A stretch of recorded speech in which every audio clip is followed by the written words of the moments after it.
Well, thanks, Shaka. As you've been discussing, General David Sejusa, who demanded an inquiry into an alleged assassination plot linked to President Yoweri Museveni's succession plan, is indeed under fire. Until he went into exile, the general was the coordinator for Uganda's intelligence agencies in the president's office. Sejusa says it was his duty to call for the probe, since the succession plan could destabilize the country. The army has rejected his claims and is accusing him of breaching an official code of conduct. This brings us to our question of the week, which stated, if a government official that has sworn allegiance to his sovereign state reveals classified information, are they a traitor or a patriot? If so, why?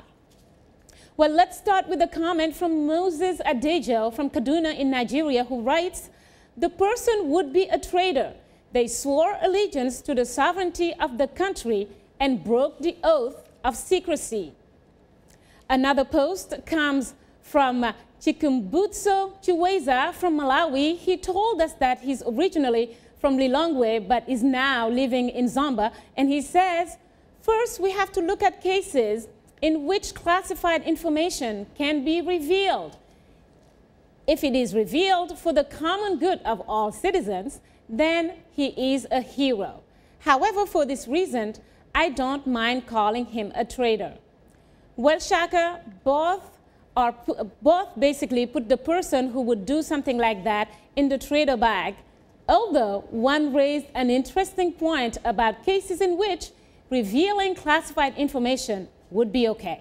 You know, Mariama and Joel, I'm reminded by a great American author and icon by the name Mark Twain. He once wrote that patriotism is supporting your country all the time, and your government when it deserves it. What about that?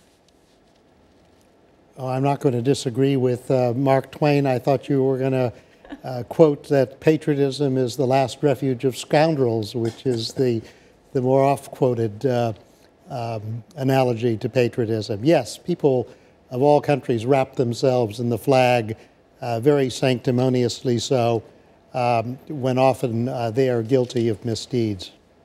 Well, what about the point raised by actually our letter of the week that said that does swearing allegiance actually, does it mean turning a blind eye on things that you psychologically don't agree with? Well, if of course, if you're a government official and you swear allegiance to that, it is something that you have to keep in mind. But I think if for some reason it affects your conscience, I think, frankly, you could take the moral high ground and call it what it is.